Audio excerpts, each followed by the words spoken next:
Hello everyone, welcome to our YouTube channel for learners. तो आज के सेशन में हम करेंगे 3 जनवरी के करंट अफेयर। चलिए वीडियो को शुरू करते हैं। पहला क्वेश्चन है, प्रधानमंत्री नरेंद्र मोदी ने किस राज्य में स्थित भारतीय प्रबंधन संस्थान Indian institute of management IIM Sambalpur के अस्थायी परिसर की आधारशिला रखी? तो ये जो IIM है किस राज्य में स्थित है? ये स्थित है ओडिशा में। तो इसकी आधारशिला अभी हाल ही में नरेंद्र मोदी ने रखी है। और उड़ीसा की बात करें तो उड़ीसा की कैपिटल है भुवनेश्वर। और उड़ीसा में एक मिशन 0F शुरू हुआ था। वो स्टूडेंट के लिए था ताकि कोई फेल ना हो। यहाँ पे मिशन 0F मीन्स है फेल, मिशन 0 फेल, यानी कि कोई भी स्टूडेंट फेल ना हो, उसके लिए शुरू किया गया था मिशन 0F, कमजोर स्टूडेंट के लिए। और अभी एक इंडेक्स आया था, urban governance index. Urban governance index urban governance index में जो टॉप रैंकर था वो भी ओडिशा ही था। तो इसको भी आप लोग याद रखिएगा। अगले क्वेश्चन पे आते हैं। भारत और एशियाई विकास bank ADB, Asian development bank ADB, Asian development bank जिसे बोलते हैं, ने किस राज्य में बिजली उत्पादन क्षमता को बढ़ाने के लिए 231 मिलियन अमेरिकी डॉलर के ऋण समझौते पर हस्ताक्षर करे हैं? तो ये जो करा गया है, ये करा गया है असम के साथ।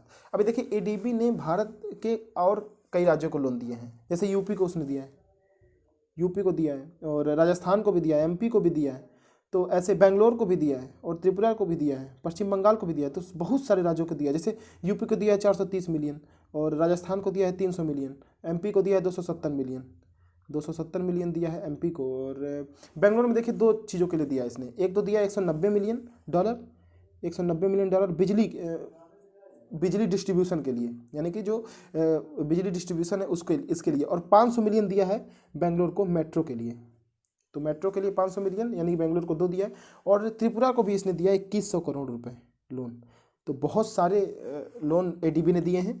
तो ये बहुत ही इंपॉर्टेंट हो जाता है ADB। और ADB की बात करें देखिए, तो ADB के चेयरमैन कौन है, यानी प्रेसिडेंट कौन है? प्रेसिडेंट हैं जापान के एक व्यक्ति हैं, मसाद सुगु असाकावा, वो इसके चेयरमैन हैं।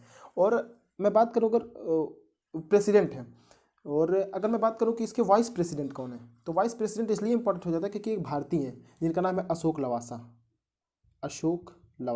ADB के वाइस प्रेसिडेंट हैं। और ADB में इंडिया के मतलब इंडियन वो एम्बेसडर कौन है, यानी कि वो एग्जीक्यूटिव डायरेक्टर, इंडिया की तरफ से एग्जीक्यूटिव डायरेक्टर कौन है ADB में? उनका नाम है समीर कुमार खरे।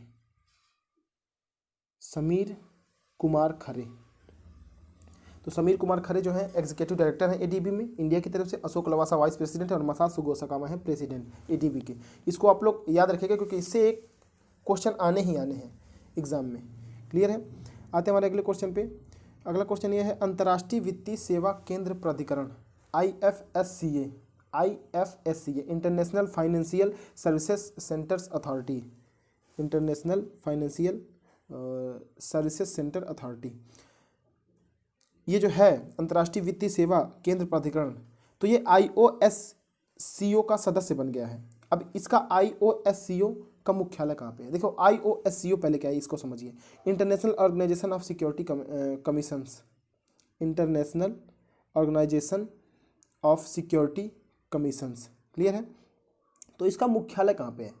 तो पहले तो ये आप समझिए कि ये जो IFSCA है इसका मुख्यालय गांधीनगर में। और IFSCA गांधीनगर गुजरात की राजधानी है गांधीनगर, और अमित शाह की कॉन्स्टिट्यूएंसी भी है गांधीनगर। तो अमित शाह जो है उनकी कॉन्स्टिट्यूएंसी गांधीनगर, और गांधीनगर गुजरात की राजधानी भी है। और इसके IFSCA के चेयरमैन कौन है? इसके चेयरमैन है इंजेत श्रीनिवासन, इसके चेयरमैन है IFSCA के, और इसका हेडक्वार्टर है गांधीनगर में। अब बात करते हैं IOSCO की बात। तो इसका जो हेडक्वार्टर है वो स्पेन की कैपिटल राजधानी मैड्रिड में है। मैड्रिड में इसका हेडक्वार्टर है।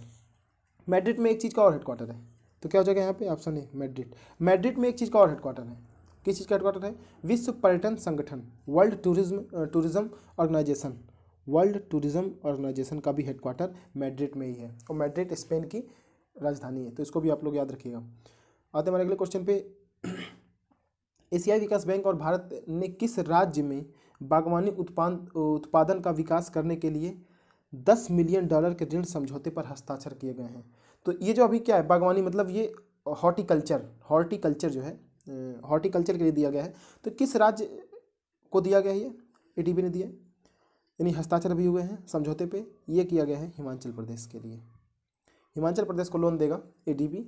और हिमाचल प्रदेश के जो सीएम हैं वो हैं जयराम ठाकुर।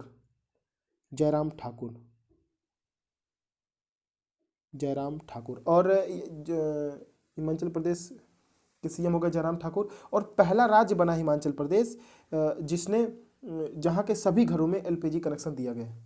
यानी कि हिमाचल प्रदेश राज्य के सभी घरों में एलपीजी कनेक्शन दिया जा चुका है। और हिमाचल प्रदेश से देखिए जुड़ी हुई एक और खबर है, जैसे अटल सुरंग भी कहाँ पे है? हिमाचल प्रदेश में है। कितनी लंबी है? 9.02 किलोमीटर। यानी अटल सुरंग जो है 9.02 किलोमीटर है, और वो कहाँ पे है? वो हिमाचल प्रदेश में ही है। तो इसको भी आप लोग ध्यान में रखिएगा। आते हैं हमारे अगले क्वेश्चन पे। DRDO means Defence research and development Organisation. DRDO, Defence research and development Organisation. तो डीआरडीओ ने 1 जनवरी 2021 को अपना 63वां स्थापना दिवस मनाया। तो डीआरडीओ की स्थापना किस वर्ष हुई थी? इसको आप लोग कैलकुलेट भी कर सकते हैं, लेकिन मैं बता देता हूँ। ये बनी थी 1958 में डीआरडीओ। और इस समय इसके चेयरमैन हैं जी सतीश रेड्डी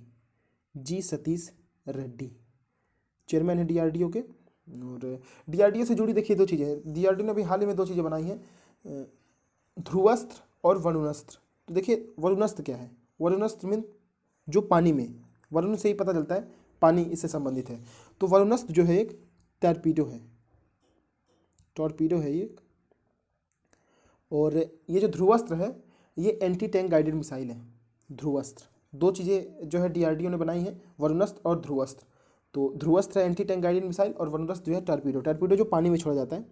और अगर कोई टॉर्पीडो इंडिया के शिप पे अटैक करता है तो क्या हम उससे बच सकते हैं? जी हाँ, बच सकते हैं। उसके लिए इंडिया का जो नेविगेशन सिस्टम है उसका नाम है मारीच। ये एंटी टॉर्पीडो है, यानी कि टॉर्पीडो से ये सेफ रखता है। तो अभी हाल ही में इसको भी बनाया है डीआरडीओ ने, तो इसको भी आप लोग याद रखिएगा। तो डीआरडीओ के चेयरमैन है जी Satish Reddy, defence research and development organisation. Clear है। आते हमारे अगले क्वेश्चन पे। सोमा मंडल ने 1 जनवरी 2021 को किस संगठन के अध्यक्ष के रूप में पदभार संभाला है? यह है Steel Authority of India Limited की पहली बार कोई महिला चेयरमैन बनी है Sona Mandal. Steel Authority of India Limited की चेयरमैन बनी है सोना मंडल। और अभी ये Steel Authority of India Limited news में क्यों था? क्योंकि इसे गोल्डन पीकॉक अवार्ड, स्वर्णिम मयूर का जो अवार्ड मिला है, प्राइज़ मिला है, वो सेल को ही मिला है, यानी कि steel Authority of India limited को। अब ये किस लिए दिया जाता है? ये दिया जाता है पर्यावरण प्रबंधन के लिए। क्लियर है। और स्टील की बात हो रही है तो सबसे लंबा स्टील ब्रिज कहाँ पे बना है? सबसे लंबा स्टील ब्रिज ये भागा नदी पे बन रहा है। मनाली ले हाईवे पर है ये भागा नदी। मनाली ले हाईवे पर बन रहा है। भागा नदी पे कहाँ पे? मनाली ले हाईवे पे। और स्टील से संबंधित एक चीज़ और है कि ये जो मिशन पूर्वोदय शुरू होता है, ये मिशन पूर्वोदय है क्या? ये पूर्वोदय जो है ये भारत और जापान मिलकर करेंगे। मिशन पूर्वोदय में भारत का साथ देगा जापान। और ये ईस्टर्न इंडिया की जो 7 सिस्टर्स वो स्टेट हैं 7, वो उनको स्टील यानी ईस्टर्न इंडिया को जो है स्टील हब बनाना है इसी योजना के तहत, मिशन पूर्वोदय के तहत। तो मिशन पूर्वोदय भी स्टील हब बनाने के लिए है ईस्टर्न इंडिया को। और ये भारत के साथ किसने मतलब कौन साथ देगा इसका? जापान देश। जापान की राजधानी टोक्यो। किस राज्य ने किसान फसल राहत योजना शुरू की है? किस राज्य ने किसान फसल राहत योजना शुरू की है? तो ये करा गया है झारखंड की सरकार के द्वारा। तो ऑप्शन हो जाएगा ऑप्शन बी, झारखंड। अब झारखंड की बात करें, झारखंड की कैपिटल रांची है। सीएम है यहाँ के हेमंत सोरेन। अभी देखिए झारखंड में ही 2-3 योजनाएं और हैं जो बहुत ही फेमस है, जैसे मुख्यमंत्री श्रमिक योजना, ये पूछी जा चुकी है। तो ये कहाँ की है? ये भी है झारखंड की है, मुख्यमंत्री श्रमिक योजना। और बिरसा हरित ग्राम योजना भी झारखंड की। और नीलांबर पीतांबर जल समृद्धि योजना भी झारखंड की ही है। तो इसको भी आप लोग याद रखिएगा। और मुख्यमंत्री श्रमिक योजना ये पूछा भी जा चुका है एग्जाम में, करंट अफेयर्स में, तो इसको भी आप लोग याद रखिएगा। Food and Agriculture Organization FAO Food and Agriculture Organization ने किस देश में स्थित चाय उत्पादक स्थलों को वैश्विक महत्वपूर्ण कृषि विरासत प्रणाली यानी कि global importance agriculture heritage sites के रूप में मान्यता दी है? तो ये देखिए, इसमें दिया गया है चीन, दक्षिणी कोरिया, जापान। तो क्या हो जाएगा ऑप्शन उपरोक्त सभी, ऑप्शन डी उपरोक्त सभी। मैं बात करूं अगर कि FAO का हेडक्वार्टर कहाँ पे है, यानी कि फूड एंड एग्रीकल्चर ऑर्गेनाइजेशन का हेडक्वार्टर कहाँ पे है? ये है रोम में। अब रोम की बात करें तो रोम इटली की राजधानी रोम में है। इसके चेयरमैन कौन है? कू डोंग्यू चेयरमैन है FAO के। क्लियर है? Food and Agriculture Organization. और इंडियन एम्बेसडर कौन है, यानी कि इंडियन एम्बेसडर कौन है यहाँ पे इटली में? उनका नाम है doctor Neena Malhotra. Doctor Neena Malhotra Indian ambassador हैं इटली के लिए। क्लियर है? और अगर मैं बात करूँ कि अभी देखिए यहाँ पे रोम में ही एक चीज़ का और हेडक्वार्टर है। किस चीज़ का है? WFP का, वर्ल्ड फूड प्रोग्राम का भी हेडक्वार्टर रोम में ही है। और इसको मैं इसलिए बता रहा हूँ क्योंकि ये जो है नोबल पीस प्राइज़ इस बार इसी को दिया गया, इसी संगठन को, वर्ल्ड फूड प्रोग्राम को। क्लियर है? आते हैं हमारे अगले क्वेश्चन पे। भारत ने 1 जनवरी को UNSC means United nation security council के गैर अस्थायी सदस्य के रूप में अपने 2 साल के कार्यकाल को शुरू किया है। यूएनएससी का मुख्यालय कहाँ पे है? यूएनएससी का जो मुख्यालय है वो है न्यूयॉर्क में। और न्यूयॉर्क में ही दो और चीज़ों का मुख्यालय, जैसे यूएनडीपी का, United Nation Development Programme, United Nation का भी हेडक्वार्टर यहीं पे है। यूनाइटेड नेशन डेवलपमेंट प्रोग्राम, और यूनिसेफ का भी हेडक्वार्टर यहीं पे है, न्यूयॉर्क में। तो न्यूयॉर्क में बहुत इंटरनेशनल ऑर्गेनाइजेशन का हेडक्वार्टर है।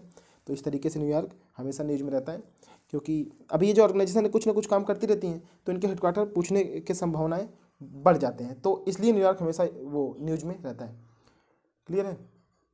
अभी देखिए, मैं बात करूँ अगर यूएनएससी की, यूनाइटेड नेशन सिक्योरिटी काउंसिल, तो इसमें 15 मेंबर होते हैं। 5 तो अस्थायी होते हैं और 10 अस्थायी होते हैं। तो 10 जो अस्थायी होते हैं वो हमेशा 2 साल के लिए नियुक्त किए जाते हैं, और फिर हर 2 साल पे चेंज भी होते रहते हैं। बढ़ते हमारे अगले क्वेश्चन पे। अगला क्वेश्चन नंबर 10। कुंबुम पन्नीर थ्रैची किस फल की एक किस्म है? यह है अंगूर की एक किस्म है। अब इसके बारे में जान लेते हैं। जैसे देखिए, ये जो अंगूर है कुंबुम पन्नीर थ्रैची, ये तमिलनाडु में होता है, और तमिलनाडु की सरकार ने इस अंगूर के लिए GI टैग मिले, इसके लिए इन्होंने अप्लाई कर दिया है। तो हो सकता है इसे मिल जाए, तो मिल जाएगा तो उसको आगे मैं वीडियोस में कवर कर दूंगा। इस अंगूर को अगर GI टैग मिल जाएगा तो वो सरकार ने GI टैग के लिए इसमें अभी अप्लाई करा है कि इस अंगूर को GI टैग दिया जाए। आते हैं हमारे अगले क्वेश्चन पे।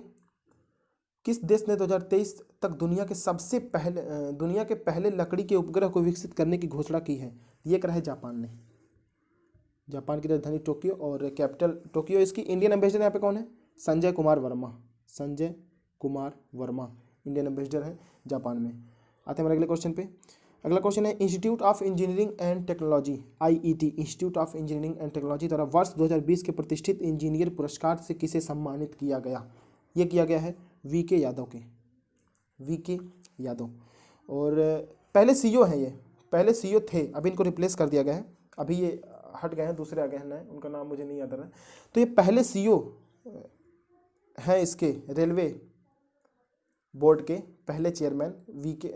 चेयरमैन भी थे, और चेयरमैन का पद तो पहले था लेकिन CEO का पद नहीं था। तो जो पहले अभी CEO का पद आया हाल ही में, तो CEO जो पहले CEO थे VK यादव ही, रेलवे बोर्ड के। तो इनको दिया गया है प्रतिष्ठित इंजीनियरिंग पुरस्कार, और किसके द्वारा दिया जाता है? Institute of engineering and technology IET के द्वारा। और इसकी बात करें तो देखिए 15 सितंबर एक दिन होता है।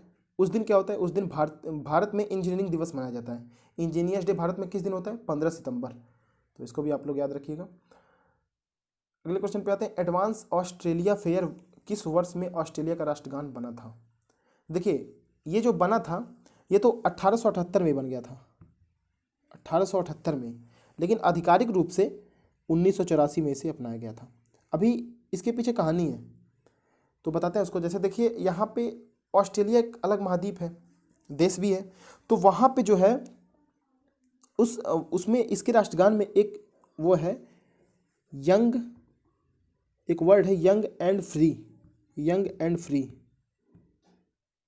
Young and free.